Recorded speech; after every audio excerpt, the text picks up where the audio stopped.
Criminals most wanted जराइम की खोज में।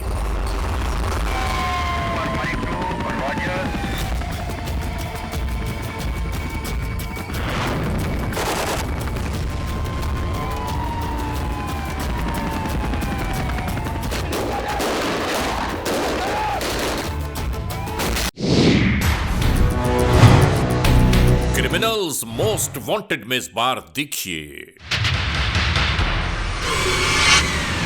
इस मुआशरे की एक अलमनाक दास्तान, सियालकोट में होने वाला एक नाकाबिले यकीन वाकया।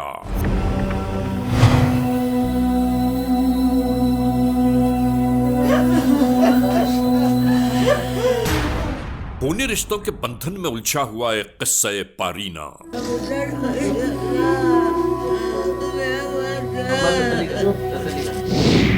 ये मुकम्मल अहवाल जानिए क्रिमिनल्स मोस्ट वांटेड में।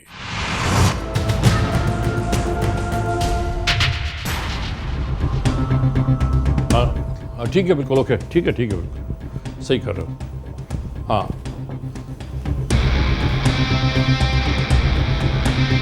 तुम ये सारा कंपाइलेशन जो कर रहे थे ना, इसके अंदर तुम एक काम और कर लो याद से।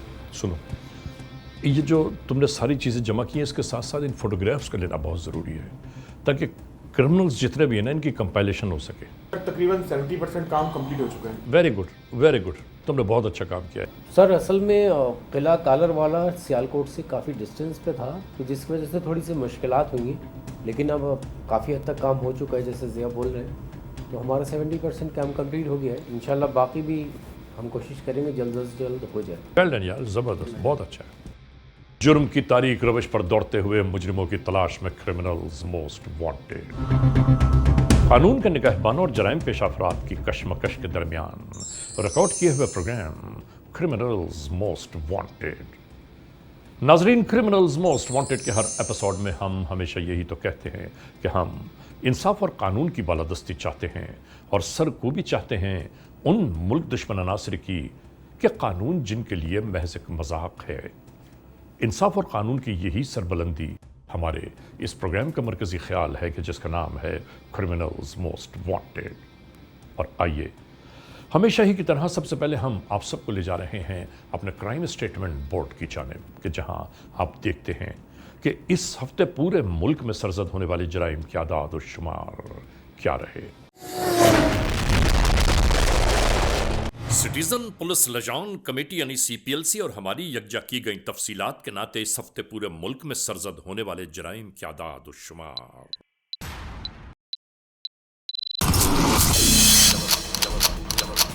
व्हीकल थेफ्ट के नाते कार मोटरसाइकिल्स के चोरी या छीन लिए जाने के वाकयात इस बार हुए 448। स्ट्रीट क्राइम जिनके नाते अक्सर लोग महरूम हो जाते हैं अपने कैश, ज्वेलरी, लैपटॉप या खास तौर पर अपने सेलुलर फोन से, ये मामलात इस बार रहे 454। किडनैपिंग फॉर रैंसम यानी अगवा बराए तावान में होने वाले मसाइल इस बार रहे 6।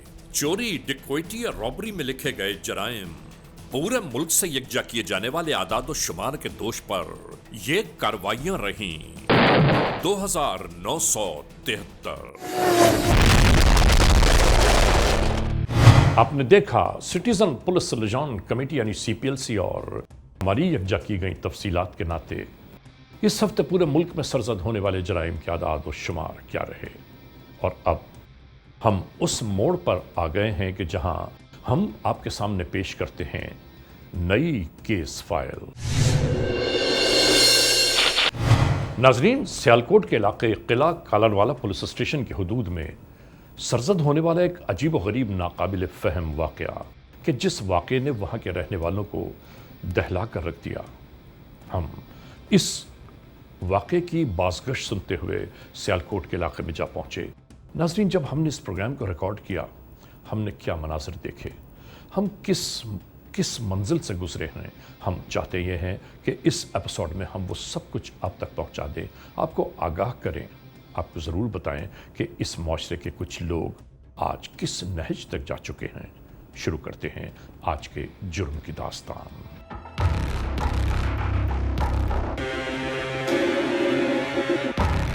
आज हम आपको एक ऐसे केस की बाबत आगाह कर रहे हैं, एक ऐसी हकीकत और सच्चाई कि जो खून के रिश्तों के बंधन में पिन्हा है।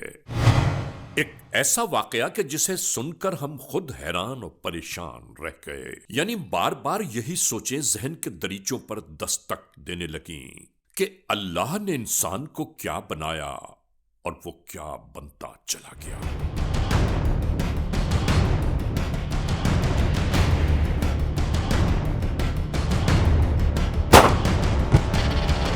इंसान को इस जहान में दर्द दिल के वास्ते पैदा किया गया और वो इस जहान में दर्द ही दर्द बिखेरने लगा।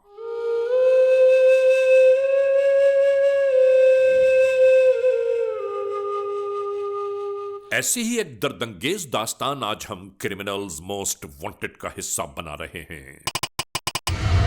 28 दिसंबर 2019 जिला कालरवाला पुलिस स्टेशन की हुदूद, तहसील पसरूर, जिला सियालकोट।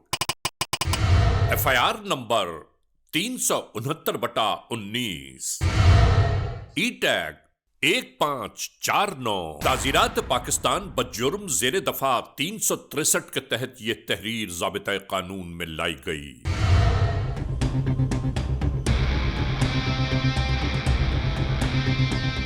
यह है जिला सियालकोट की तहसील की एक यख बस्ता यानी सर्द तरीन सिपहर।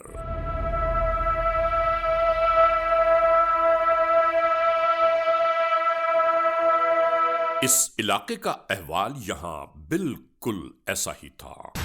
यूं जानिए कि तमाम तर मामलात जिंदगी इसी तरह जारी सारी थे।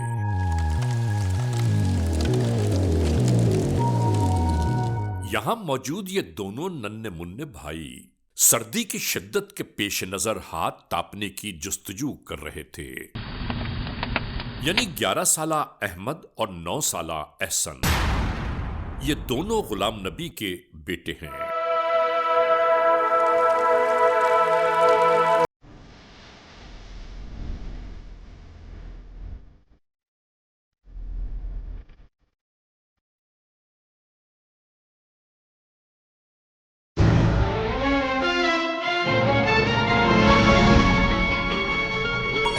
इसी दरमियान दूर से आता ये लड़का आगे बढ़ते हुए इन्हीं के दरमियान आ धमका।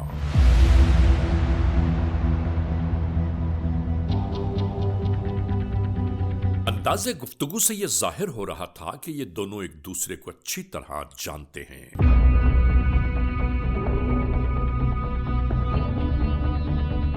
और यहां पड़ी इस दराती को अपने हाथों में जकड़ते हुए नहीं मालूम कि इसने अहमद को क्या कहा कि वो इसके हमराह चल दिया।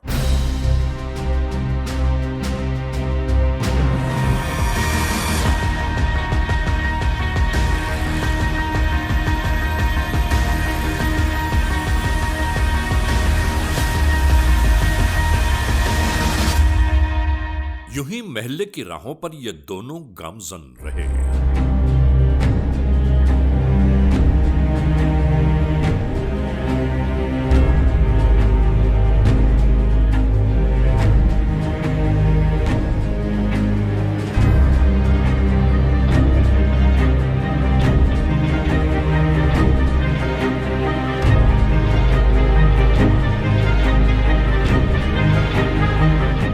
इन खेतों में दाखिल होने के बाद चलते चलते अहमद नामी यह 11 साला लड़का जैसे मजीद इसके साथ आगे पेश कदमी करना ही नहीं चाहता था।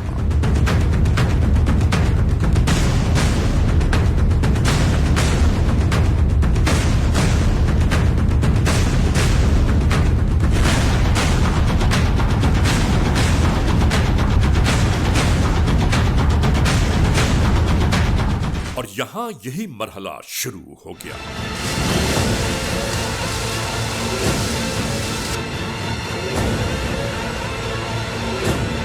इधर महल्ले में अचानक अहमद के कहीं न मिलने पर इधर उधर उसे तलाश किया जाने लगा।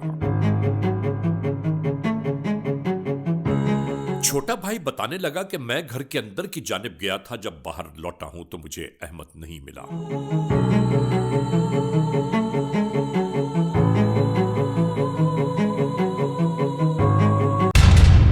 खेतों के दरमियान आकर नहीं मालूम ऐसा क्या मरहला दरपेश आ गया बताऊंगा फरहान ये क्या कर रहा है कि इस 11 साला अहमद की जिंदगी मौत और जिंदगी की कश्मकश से दो चार हो गई। माफी मांग। घर वाले, अजीज रिश्तेदार, महल्ले के लोग हर जानिब उस मासूम बच्चे की तलाश में सरगर्दा नजर आने लगे।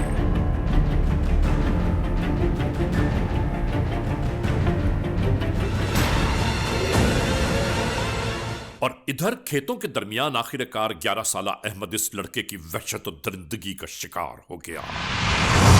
आखिर क्यों? इसी सवाल के जवाब की अब हमें तलाश है।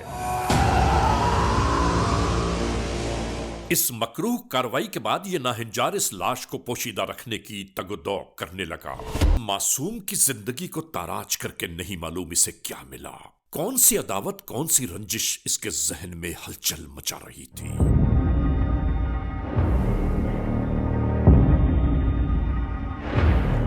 और फिर इसी अंदाज से यह नाक़िबत अंदेश फरार की राहें तलाश करने लगा। नाज़रीन, इस जालिम दुनिया वालों के मिजाज का क्या भरोसा, कब कहां कौन सा मोड़ इख्तियार कर जाए।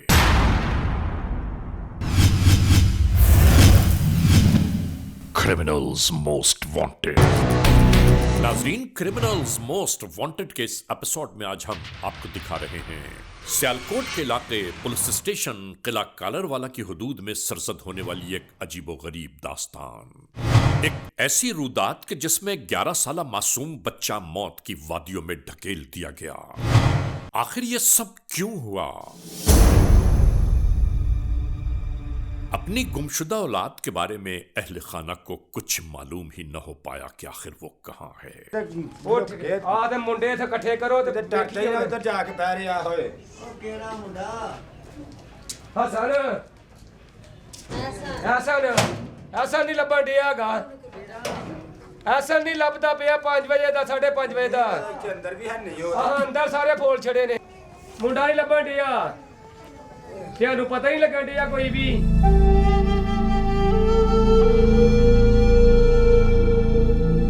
हर जानिब हैरानियों और परेशानियों का बसेरा दिखाई देने लगा।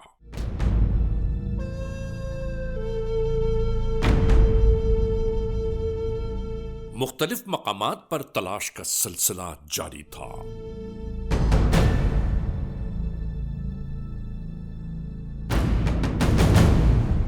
गुमशुदा बच्चा अभी तक हर एक की नजरों से दूर था।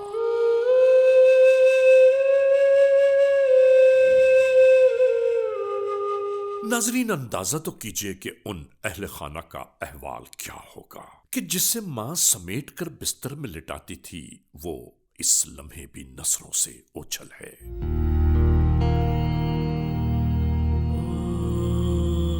इसी तरह स्याह तारीक रात गुजर गई।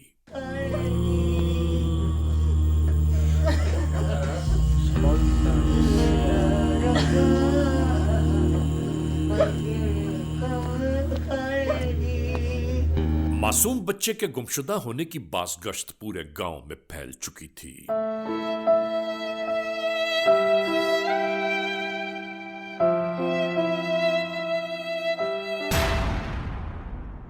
तमाम रात बच्चे की तलाश के बाद आखिरकार अगले दिन कानून के एहलकार इस गुत्थी को सुलझाने में लग गए कि इस इलाके में ऐसा तो कभी हुआ ही नहीं।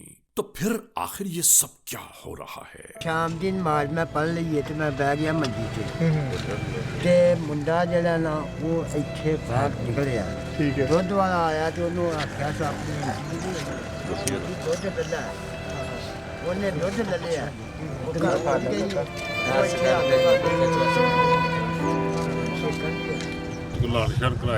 हाँ जी कराए।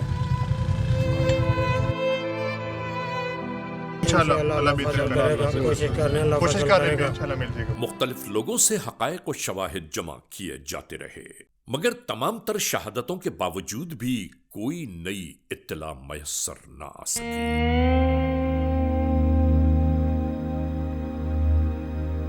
आज का रोशन दिन भी आहिस्ता आहिस्ता तारीकियों में सिमटने लगा।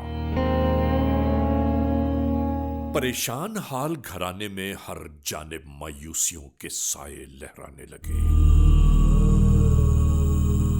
दिल में बंधी आस उम्मीद के चौखट पर जैसे बिखरने लगी।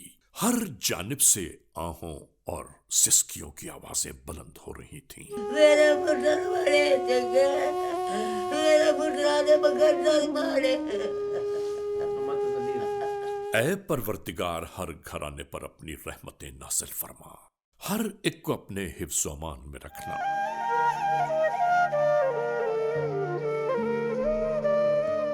कि जिस मां की औलाद उससे बिछड़ जाए, ऐसा लगता है कि जैसे उसकी कोख वीरान हो गई। कोशिश की, बच्चा हमसे ना घूम ही रहा। हमने कोई छानबीन बहुत ज्यादा की, हमें बच्चा नहीं मिला। ਤੇ ਸਿੱਧਾ ਇਹ ਉੱਤੇ ਸਾਨੂੰ ਲੈ ਕੇ ਗਿਆ। ਸਾਨੂੰ ਕੀ ਪਤਾ ਸੀ ਉਹ ਕਿੱਥੇ ਪਿਆ ਤੇ ਕਿੱਥੇ ਨਹੀਂ। ਇਹ ਅੱਗੇ ਲੱਗਿਆ ਤੇ ਜਾ ਕੇ ਉੱਤੇ ਹੀ ਜਾ ਕੇ ਖਲੋਤਾ ਮੁੰਡੇ ਦੇ। कोई मसला मसाइल कोई चीज़ है आप जरूर बताएं। इसी दरमियान खानदान ही के एक लड़के ने 11 साला गुमशुदा अहमद के बारे में जो इत्तलात फराहम की वो कोई कयामत से कम न थी। इस लड़के ने बताया कि मुझे दोपहर में किसी ने कहा था कि गन्ने के खेत में अहमद की लाश पड़ी है और मैं अपने कामों में यह बताना ही भूल गया। नाजरीन, जरा अंदाजा तो कीजिए कि किस कदर हैरतनाक बात है ये। फौरन ही सब रात की इस तारीकी में खेतों की जानिब रवाना होने लगे।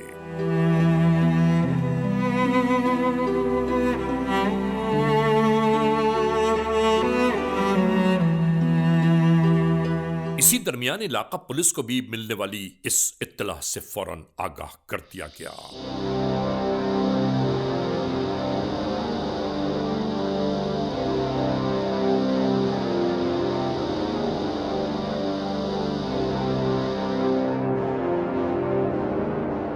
रात की तारीकी में इसी तरह दर्जनों लोग खेतों की जानिब रवाना हो गए।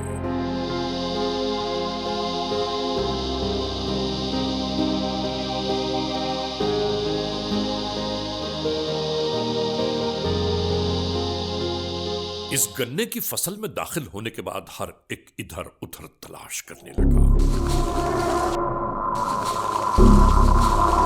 और आखिरकार किसी मां का लाल इन पत्तों के दरमियान नजर आने लगा।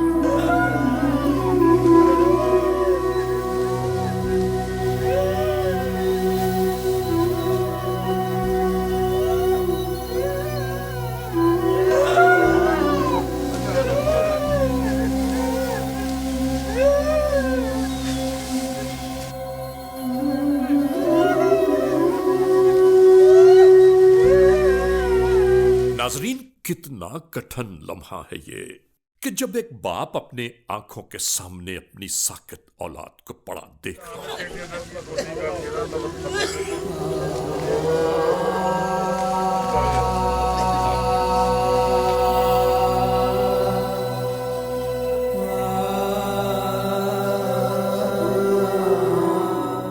ऐ परवरदिगार, औलाद आदम पर रहम फरमा।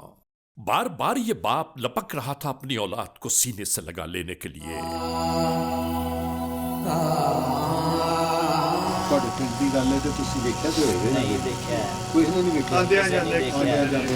सारा दिन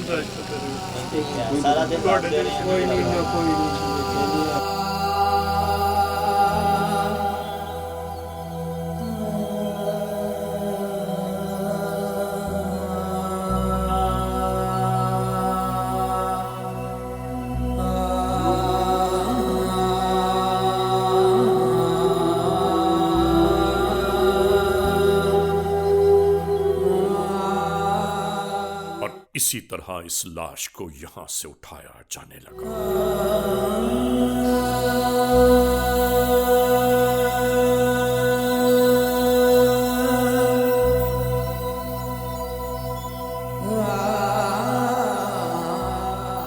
नाजरीन, जरा सोचिए तो सही कि उस बेकल मां से ये कौन जाकर कहेगा कि ले मां, तेरी औलाद आ गई।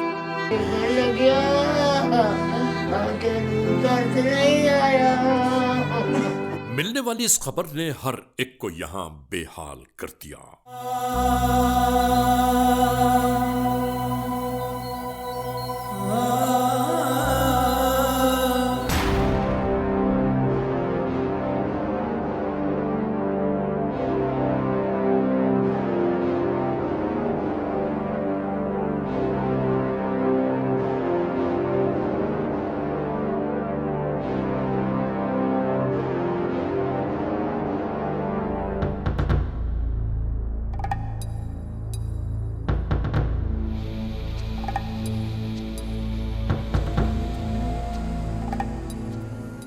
इसी दरमियान एक कानून के एहलकार ने साहिब खाना से पूछा, खेतों में लाश की मौजूदगी के बारे में आपको किसने आगाह किया था?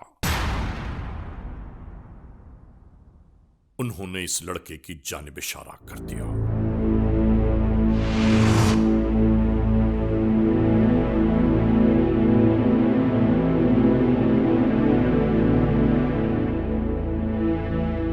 और यहीं से तहकीक और तफ्तीश का आगाज हो गया।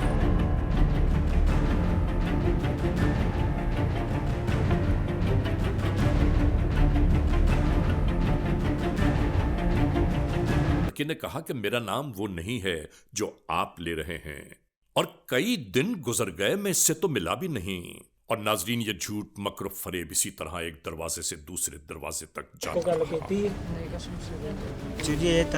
इंतहाई खामोशी के साथ कानून के एहलकारों ने इस लड़के को हमराह लिया और पुलिस स्टेशन की जानिब रवाना हो गए।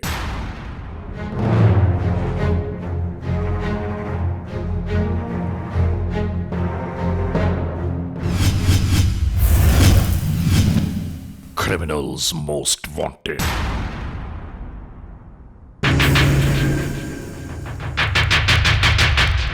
क्या बना है जो उधर टोटे वाली कौम का जो बच्चा नहीं मिल रहा था? सर उधर गए थे, वो मिला है फरहान लड़का जिसने ना इतला दी थी उसकी कि वो ये जो है ना डेड बॉडी आपके बेटे की वहाँ पड़ी हुई है। तो उधर जो है ना फरहान को लेके गए हैं। फरहान से पूछा कि तुम्हें इस बात की इतला किसने दी है? कहता जी मुझे 2 बजे बताया था एक लड़के ने, तला ने। नाम क्या था उसका? तला सर। किसका बेटा था? अब्बास का सर। तो उससे पूछा कि चलो तला के घर, अब्बास का मिला है अब्बास। फिर इससे पूछा दूसरा तला, इसने बताया कि फौजी का बेटा एक तला है, उसके घर गए हैं, उस तला से भी मिले हैं। वो कहता है कि मैं सारा दिन इससे मिला ही नहीं हूँ, मिला ही नहीं हूँ, ये मुसलसल झूठ बोल रहा है, बस अपने आप से कर रहा है। और इसी में जो है ना वो डाउट है, इसकी अगर इंटेरोगेशन सही की जाए तो उम्मीद है कि इससे जो है ना असला का एक सामने। ये कंफर्म नहीं कर रहा कि इसे इन्फॉर्मेशन कहाँ से मिली है?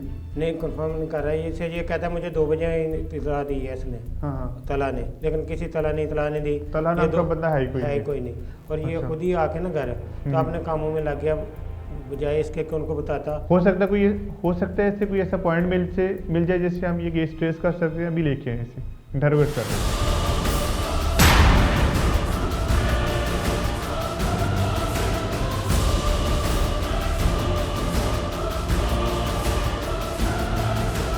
क्या नाम है तुम्हारा? फरहान। मतलब तुम्हारे चाचा का बेटा है? बैठो। इलाका SHO आने वाले इस लड़के के साथ इंतहाई मोहब्बत से पेश आने लगा। कैसे पता चला, ये कैसे हुआ मामला? ये चाचू जी परले मल्ले का मुंडा था, उसने बताया था तल्ला ने। हाँ जी। तुम कहाँ से आ रहे थे? हम पसरूर से आ रहे हैं। किसने बताया था? उसका क्या नाम है? तल्ला। किसका बेटा वो? ये नहीं सर जी पता परले में। सर ये झूठ बोल रहा है। इसने तला जो बताया है ना वो तस्दीक ही नहीं करते। एक अब्बास का बेटा तो तला है ही नहीं, दूसरा जो फौजी का बेटा तला है ना, उसने इसके मुंह पे कह दिया कलमा पढ़ के कि मैंने इसे कुछ नहीं बताया, मैं सारा दिन इससे मिला ही नहीं हूँ। ये बराबर झूठ बोल रहा है। हाँ, तुम्हें कौन से तला ने बताया कि डेड बॉडी को मारनी पड़ी है? सर जी को होर तला उसने बताया था। अच्छा, तुम्हें तला ने कितने बजे बताया था कि डेड बॉडी को मारनी पड़ेगी? 3 बजे ना। 3 बजे? हाँ जी। तो फिर तुमने जो खालिद है तुम्हारा चाचा, उसे कितने बजे बताया कि डेड बॉडी को मारनी पड़ेगी? उसमें 6-7 बजे ना। ये बीच में जो 5-6 घंटे हैं। हाँ जी। तुम क्या करते रहे हो? पट्टे पे कुतर के पाए हैं। नहीं, तुम्हें पता है कि तुम्हारे चचा साथ भाई की डेड बॉडी पड़ी हुई है कमाद में। अपने चचा को तुम 4-5 घंटे मतलब रूटीन के काम करते रहे, बताया कोई नहीं? क्यों? दौरान गुफ्तगू इस लड़के की मकर फरेब भरी बातों ने SHO को चराग पाक कर दिया। मैं पूछते हैं क्यों नहीं बताया तुमने? सर जी माफी दे दो। चल खड़ा हो जा, खड़ा। नाजरीन, यहाँ खड़े हुए बहसियत मुल्जिम इस लड़के की उम्र का अंदाजा कीजिए। तुझे समझ में आ रही है मेरी बात? हाँ जी। हाँ, क्या मामला था, क्या हुआ ये सब? पता नहीं। तुझे नहीं पता? सर जी मारा बंदा मुझे नहीं पता। तू बड़ा टेढ़ा बंदा। तुझे कितने बजे पता चला था डेड बॉडी का? 3 बजे। तुमने कब घर में बताया? 6-7 बजे। 4, 5, 6, 7, 4 घंटे तुमने नहीं बताया घर में कि डेड बॉडी कुमार में पड़ी हुई। पूरा खानदान कल रात से पागलों की तरह ढूंढ रहा है। जिस बच्चे की डेड बॉडी मिली है तुम उसे ढूंढ रहे थे या नहीं ढूंढ रहे थे? हाँ जी। फिर क्यों नहीं बताया उसके वालिद को? पता नहीं। पता नहीं? तुम्हें समझ आ रहा है तुम किधर खड़े हो अभी? क्या चक्कर है? पता नहीं। कौन है तला? परले महल्ले का मुंडा था। फैसल साहब आप गए थे तला के? जी झूठ बोल रहा है सर, तला उस मोहल्ले में है ही नहीं, इस नाम का लड़के नहीं है जिसने बताया। मैं उसके घर से होकर आ रहा हूँ। सर जी मैं उस तला की बात कर रहा हूँ जिसके साथ 2 कुत्ते थे। कुत्ते किसके पास है? तला के पास। वो किधर रहता है? परले महल्ले का रहता है। पूरे मोहल्ले में कोई तला नहीं है उस मोहल्ले में। हमारे सामने एक घर नहीं चेक किया उधर से? सर जी को और तला था। वो कौन सा तला है? तो उस मोहल्ले में तो तला है ही कोई नहीं। सच्ची बात बताओ, सीधे तरीके से बतानी है या जूते खाने हैं? ये बताओ उस बच्चे की मौत कैसे हुई है? मैं 1 मिनट देता हूं तुम्हें, बताओ कैसे मौत हुई है उसकी? मुझे नहीं पता सर जी। क्यों कांप रहे हो तुम? सर जी मुझे नहीं पता। तो अगर आपको पता नहीं तो काम क्यों रहे हो? सर जी मुझे गलती हो गई। क्या गलती हुई है तुम्हें? सर जी मैं उसको मारना नहीं चाहता। क्यों मारा उसे? सर जी वो पहला के हमने भाई के थे चाचे की कुड़ी थे, उसकी चोरी की थी तो उसमें हमने मारा था। चोरी को उस बच्चे से क्या लेना देना? तुम्हारे भाई ने चोरी की थी? हाँ जी। फिर तुमने उस बच्चे को क्यों मारा?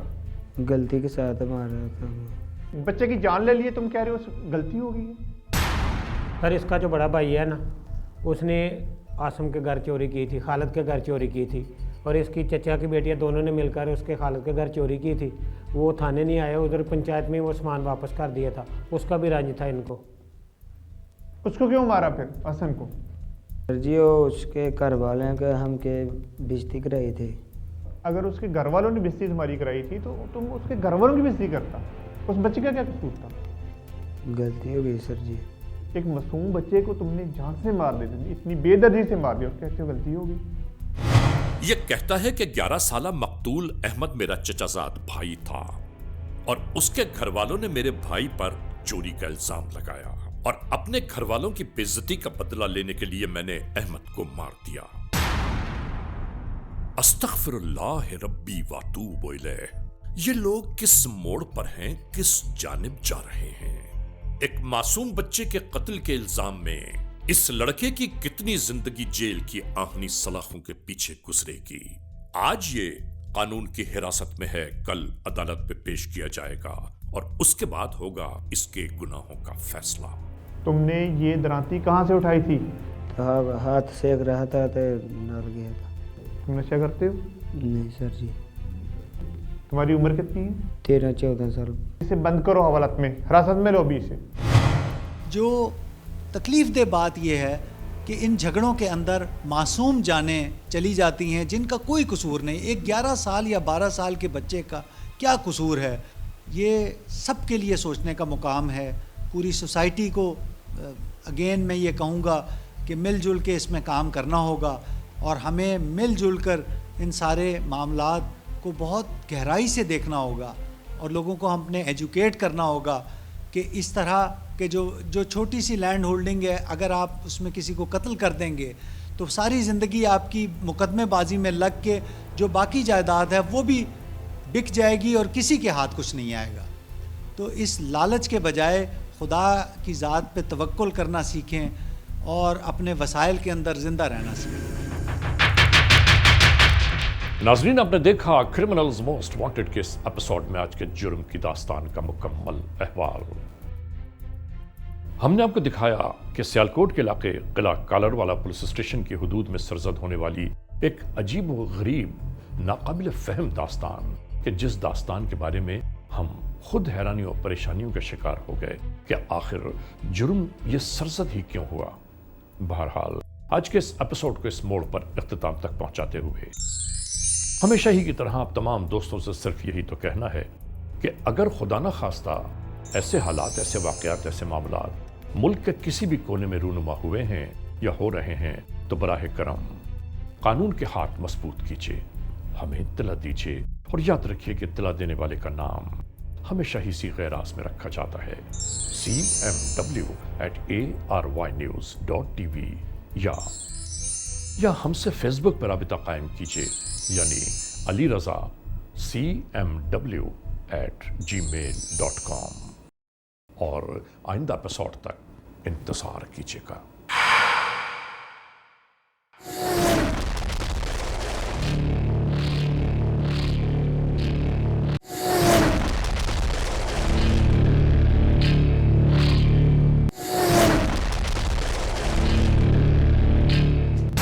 ਅਪੀਲ ਗੁਜ਼ਾਰਿਸ਼ ਸਾਡੀ ਤੇ ਜਨਾਬ ਇਹ ਜੇ ਕਿ ਇਸ ਮੁੰਡੇ ਨੂੰ, ਬਾਕੀ ਜੀ ਠੀਕ ਨੇ, ਇਸ ਮੁੰਡੇ ਨੂੰ ਵਾਪਸ ਨਹੀਂ ਲਿਆਣਾ।